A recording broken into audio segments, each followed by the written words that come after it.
Hello, everyone. Welcome to the Believe in Bengal podcast. Yours truly, Solomon Wilcots, right here on Valley Sports, Ohio. And right now, we're joined by Brad Speilberger, R&D, and of course, he is the salary cap analyst for PFF and bringing the big brain to the Cincinnati Bengals, who are right now struggling just a little bit after that really traumatic loss on on Christmas Eve, Brad.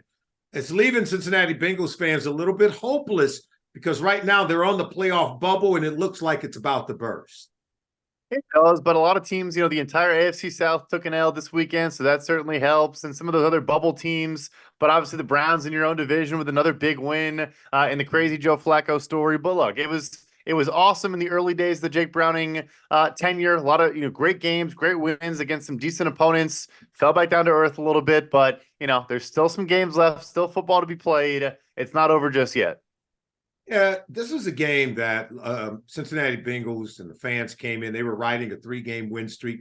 Came into the Christmas Eve game against the Pittsburgh Steelers, although it's one of those rivalries that can go either way. It started out ugly, and it's almost like the hope was snatched out very early as the Steelers went up 21-0 early in this game. We got 3 interceptions by Jake Browning, who by all accounts had proven to be a real reliable backup. But it's almost like the pixie dust wore off, and we were left with this team that appears to not be going back to the playoffs. So where did it all go wrong? Help us out here.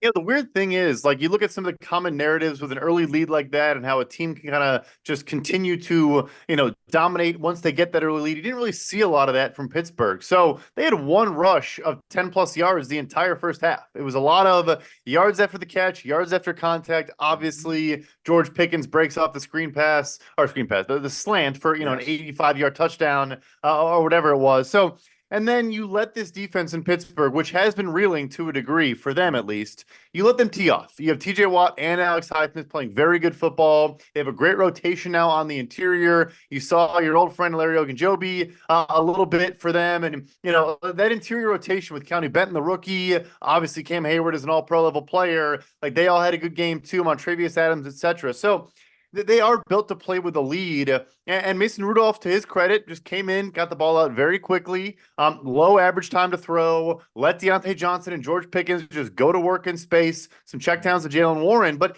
yeah, it wasn't like they were, running the ball down Cincy's throat or bleeding clock. They had some longer drives, but it really was kind of the quick passing game, and Cincy just kind of couldn't get out of their own way.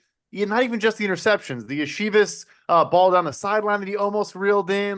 There were a couple missed opportunities as well for Cincinnati, and then it was kind of over. Brad, let's start with the Cincinnati Bengals and say the offense, because the run game, when you go on the road this time of year, you got to be able to rely on that, kind of help settle a quarterback down, particularly one that's not very experienced. The run game has always been sort of that commonality that teams can rely upon. And if you can travel with the run game, you stand a chance of getting off to an even start, and then you can build from there. Clearly, they got behind early, and so you're going to maybe get away from the run game a little bit, but only 15 rushing attempts in the entire game, and that's been a trend. Whenever the Cincinnati Bengals have not done well offensively, they usually get away from that run game. So what does the data show about what the run game has been for the Cincinnati Bengals in the 2023 season? Yeah, like you said, obviously with the certain game script, you're not going to run the ball a ton, but I think the real issue to why they just almost completely abandon it sometimes is, even if you're down, let's say 1 or 2 scores, and you need to drive the football, but you have an explosive run game that can break off some big chunk gains or make guys miss in space, maybe then you'd still lean on it. However, since the 3rd lowest forced missed tackle rate in the entire NFL on the ground, and their bottom 10 an explosive rush rate of 10-plus yards on those carries. So you're not making guys miss and picking up those extra yards, those hidden yards. You're not breaking off some big gainers, 23rd in yards after contact, so you're not bouncing off tackles. It's not an explosive rush game, and bottom 10 in success rate too. So it's not an efficient rush game or an explosive rush game, and they've lost 0 fumbles all year long. They've had 0 turnovers on the ground and are still bottom 10 in pretty much every metric you look at, which is a really troubling sign for that run game in particular. Are we getting our runners to the second level of the defense? How is the offensive line doing in that particular area. So I like to break this down by yards before contact and yards after contact, and that's also kind of a troubling sign. They're actually pretty solid, top half of the NFL in yards before contact per rushing attempt. Yeah, it's just not really being taken advantage of once the guys get there. I do think the reason you've seen some more Chase Brown is because he has had a couple of those runs. Joe Mixon's a good player, 3-down player, has been a good player for a long time, but I think you're seeing a little bit of a spark here and there from Chase Brown, and I think they know they need to get some of that.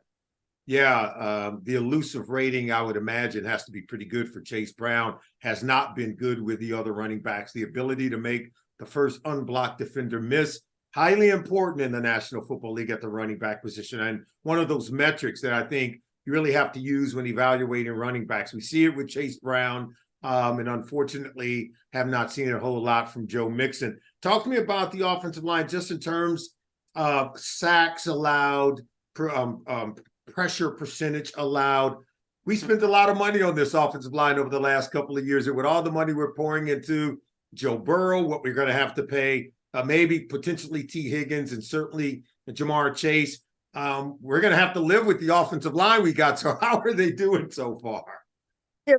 So we kind of split it down here between the first half of the season and the second half of the season. In the first half, weeks 1 through 8, they were top 10 in pressure rate allowed. They did allow 13 sacks, but we did credit a handful of those to Joe Burrow. So about middle of the pack in the sacks allowed, but not all the offensive line's fault. It's gotten a little bit worse in the second half of the season. And I do think, again, not to totally, say the offensive line is not to blame, but playing with a different quarterback, with a different style, a different approach, it does change how you operate. How far is his drop? All these various things. How much depth does he get on certain drops? It complicates matters. So anyway, they do have the 10th highest pressure rate allowed from week 9 through week 16. But again, 14 sacks allowed, middle of the pack once again. So look, is it an elite unit? No, it is not. But it's not a, dragging you down. It's not 2021 playoff run when Joe Burrow's getting sacked 9 times by the Titans. It's a better unit. The return on investment, has been there to a degree given how much they've spent. But like you said, it gets a little scary. Now you have to pay other players, a lot of these cheap rookie contract producers. Those guys are not going to be cheap anymore, and you got to sustain this line. So they could stand to be a bit better, but they haven't been terrible. Yeah, not a laggard among the 32 NFL teams. They come up right around about to the middle of the pack, but we like to see even better improvement. Lately, with Jake Browning, we're seeing Cincinnati Bengals quarterback operating more under center, Brad. Might we continue to see more of that, say, when Joe Burrow returns? And has it helped in any way, shape, or form? And in what way would it help, say, the offensive line and maybe other components on the offense? I think you have to do it more often. I think you just have to add that element. With Joe Burrow, the Bengals led the NFL in shotgun rate, and I think they were top 3 in just 11 personnel. They were going to be in shotgun with 3 receiver sets. And look, it's okay to have a foundation and have a bread and butter. And obviously, it's a good offense when people are healthy, and they're playing good football. So you don't have to totally abandon that. But the sample size are still so small. I'm not sure there's any definitive the under center play has been so helpful and so meaningful. But I think just adding a different element to your offense, adding some play action game, doing different things to maybe get some boot action, half field reads, some double moves from Jamar Chase and T. Higgins, different elements that you can time up with an under center drop, I think is very, very important. So I don't have any great data points here to tell you why it's been awesome or any specific highlights, but I do think the stagnant nature of the offense and kind of the predictability of what they were always kind of doing time and time again, I think that caught up to them. Yeah, really good stuff. And we also have a large sample size of what being under center does for other offenses. So I think it does stands to reason that you might see a higher integration of quarterback operating under center, even with Joe Burrow when he returns in 2024. I want to move over to the defensive side of the ball because in the 5 games since Cameron Taylor-Britt has been out, it seems like we're giving up even more explosive plays in pass coverage. What does the number say about where the secondary is now, particularly in the last 5 games without Cam Taylor-Britt? Yeah, like you said, it was a bit of a struggle, even when he was in the lineup. But I think you notice in particular, so obviously the Bengals corners don't really travel. Sometimes Britt, if anyone would, it's probably going to be him. But, a ton of zone from Lou Anarumo. He does play both sides of the field. and you're seeing a lot of number one receivers. So again, maybe anecdotal, maybe not exactly linked to Cam Taylor-Britt, but a guy like a George Pickens, that big-bodied, outside X receiver, those guys have been producing. Michael Pittman before he went out in that game, a bunch of players throughout the last couple of weeks that embody that role that you'd expect a Cam Taylor-Britt to be battling with, have been producing. But like you said, it's been tough in the secondary pretty much all year long. I think that's the question that every Cincinnati Bengals fan wants to know. Why was George Pickens able to get off against the Bengals? In 1 minute, they had him leaving the roster. They're ready to fire Mike Tomlin in Pittsburgh. They're ready to run George Pickens out of town on a rail, as they would say. And now they're buying him a condo. Now he can stay in everybody's living room, right? Because the guy had 4 catches, 195 yards, 2 touchdowns, very first play of the game. He's go streaking through the Cincinnati Bengals secondary on a slant route. All you got to do is get hands on him or at least make the tackle. Why? What does the numbers say about why he was able to get off so well against the Bengals secondary? Yeah, so quick outs against the second level has led to a lot of explosives. And we just talked about Anarumo playing a ton of zone and sitting back. And of course, he's been remarkably successful the last couple of years. Yes. He rotates a ton, single high, 2 high, does various different things to always show different looks and confuse opposing quarterbacks. But some of the underneath stuff where, it's simple. Get to the top of your drop, take 1 hitch and just get the ball out. That's been effective. And yeah, he should not be able to run away from second and third level defenders like he did. He's a good athlete. He's got speed. But yeah, just simply, like you said, it's a slant route, a 7-yard slant route over the middle of the field. And I don't think anyone even got hands on him. Yeah, usually when they're catching it and running away and you're not even able to pull their flag, that means there's not a breakdown necessarily in terms of scheme. That's just lack of execution. And so Luke can draw it up however he wants. He's got the young guys, and there are some young guys back there. They've got to be able to execute at a much higher level. And I suspect that that's what's being discussed even right now. I got to ask you this question, because whether it was Jordan Addison against the Minnesota Vikings and whether it was Michael Pittman Jr., you can go throughout the course of the season. I go back to even a game where we won against the San Francisco 49ers. You saw George Kittle and Brandon Ayuk each have over 100 yards receiving in that game. So what does the data say about the number of explosive plays the Bengals defense has given up in the passing game this year? It seems to be unusually high for a Lou Anarumo defense. Absolutely, because especially, again, everyone has their different flavor, but his approach generally had been, sometimes team could sustain drives against him and death by 1,000 paper cuts, like dink and dunk their way down the field, but you wouldn't get beat over the top, or you wouldn't miss tackles because you'd gang tackle and run to the football with a lot of defenders in space. It's the 3rd worst explosive pass play rate allowed in the entire NFL this year, which is it's a massive, massive problem. And they're 5th highest against the run, too. So teams have just been breaking off explosives against them all year long. And it puts so much stress on the offense. It's just so hard to combat that. And maybe there is some variance there and, some issues that could be corrected. Like you said, it maybe isn't a fundamental issue, more just lack of execution, some of those young defensive backs being in the wrong spot or making the wrong play. But yeah, when you're 30th in explosive pass play rate, you're not going to win a whole lot of football games. And last year, they were middle of the pack against the pass and actually top 10 against the run. So it's been a big, big flip from last year to this year. I would tell you, Brad, even I underestimated what it really meant. Having even played the safety position, what it meant to lose a Von Bell and a Jessie Bates. Now, I knew we were losing a playmaker in Jessie Bates, who already has 6 interceptions, still have 2 more games left to play. He could end up leading the league in interceptions this year in his first season with the Atlanta Falcons. And I thought Von Bell was an excellent tackler. I thought he was he set the tone with the physicality that he brought to the table. And so that's my next question.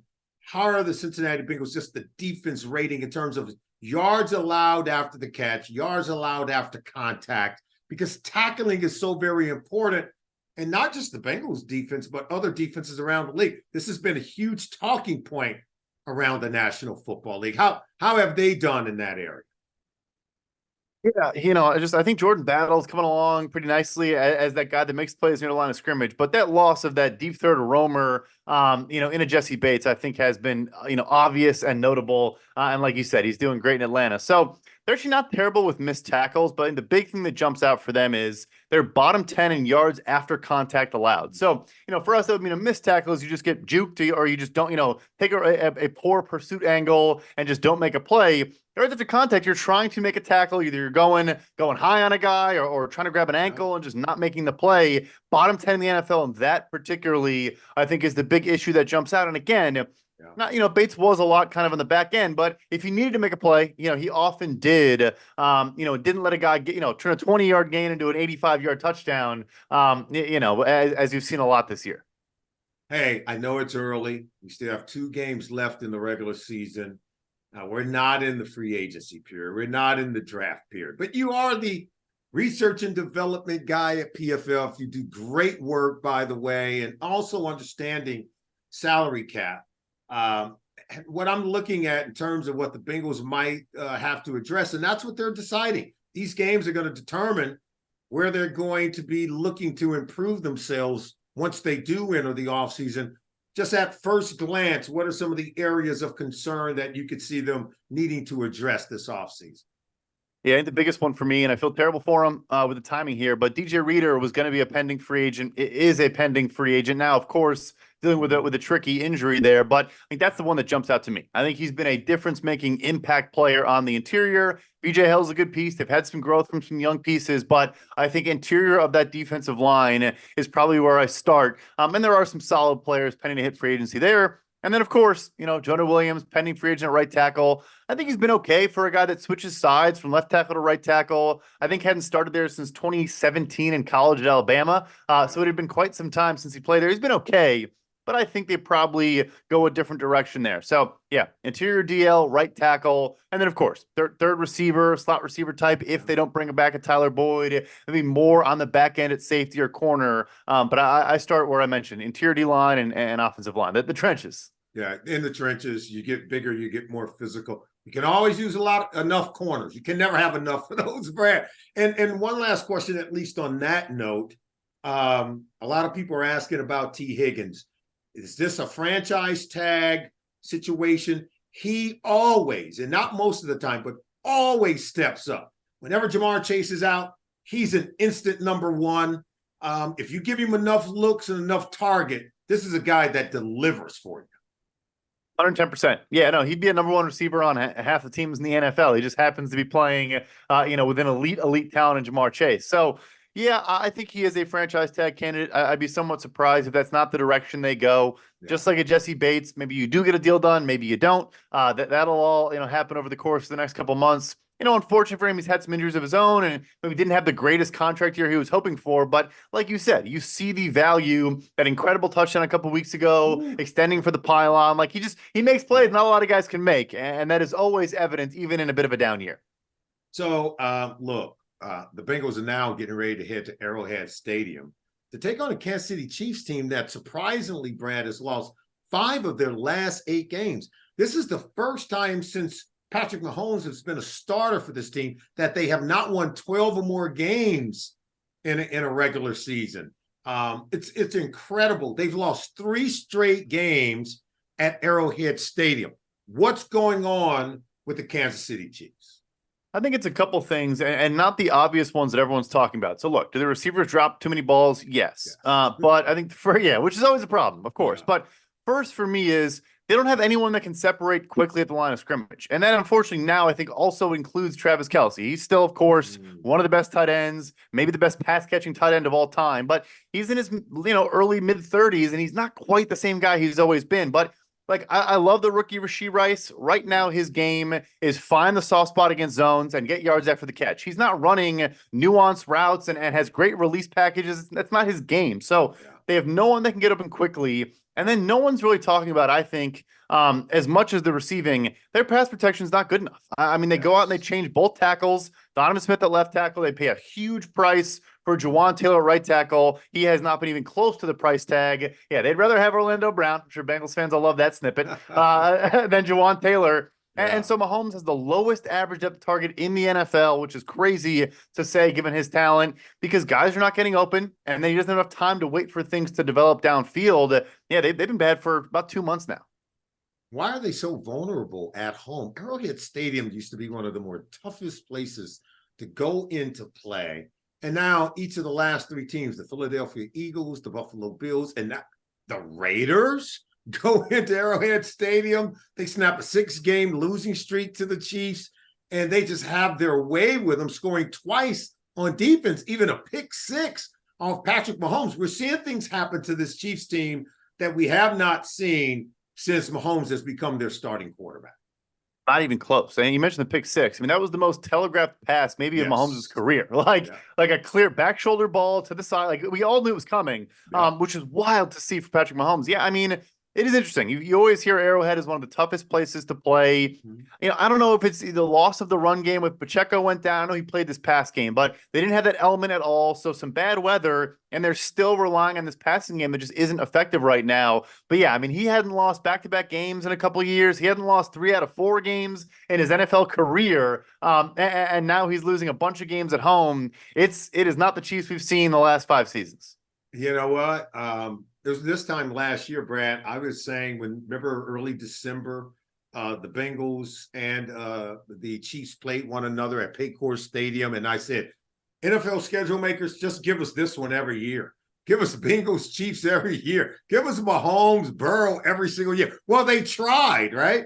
But neither one of those teams are the same. 1 year later, so much changes so rapidly in the National Football League. No Joe Burrow in this one. The Chiefs are quite a different team. Cincinnati Bengals are going to stagger into Arrowhead Stadium, and I'm sure they're going to give them a fight.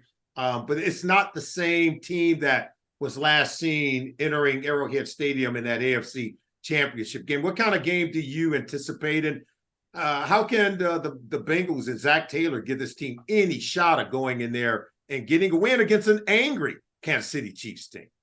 Yeah, and these two teams probably still hate each other, even with, some of the top guys not there. I'm sure it's still going to be a chippy environment and a chippy game. I think it probably comes down to great games from a Trey Hendrickson and a Sam Hubbard. I mean, really in teeing off and getting after those tackles and just making sure Mahomes never feels comfortable and is scrambling a bunch. I didn't really see a lot of commentary. He was kind of limping and favoring an ankle at the end of that game too. Yeah. Not as bad as, the playoff game last year, but so just get him uncomfortable, get him off his spot. Because he really right now, too, isn't trusting, I don't think, the pocket. Like there were times in previous years where the pocket was probably collapsing, probably a guy closing in on him, but he trusts to just stay in there and make a play. I think right now he thinks he has to bail pretty much every single time. Right. And I think that's how you do it. It's got to be an ugly one. I don't think you're going to get into a high-scoring battle with them. Make it ugly, make it mucky like the Raiders did, and try to win like a 20-17 type of game. It's almost like they've given up on their ability to run the ball. Same with the Cincinnati Bengals. It's going to be on the arm of both quarterbacks, but you and I both know it's about who can protect their quarterback the best. So it's going to be very interesting. And Jack Jones, by the way, I know you're probably all over. You have the metrics. How did the Patriots let that guy get away, getting no compensation for him? And he's one of the best interceptors of the ball that I think the game has seen in quite some time. Back-to-back weeks with pick 6 interception, then to pick the pocket of one Patrick Mahomes. This Jack Jones is someone we got to pay attention to, isn't he? Talent has never, ever been in question. Dating back to college, not to get into a larger conversation. He fell to the 4th round for a reason. He got waived by the Patriots for a reason, and that reason was not his talent on the football field. Let's just say he's at his best in game, right? It's after that when you might want to worry. Brad, you're the best. We greatly appreciate you joining us on the show. We appreciate all the great work you do with the R&D and the salary cap analysis with PFF. Keep up the great work, and thank you for joining us here on the Believe in Bengal podcast right here on Bally Sports Ohio. Everyone, thank you for joining us. We hope you had a wonderful Merry Christmas. We wish you a wonderful Happy New Year as well. Join us again next time, everyone.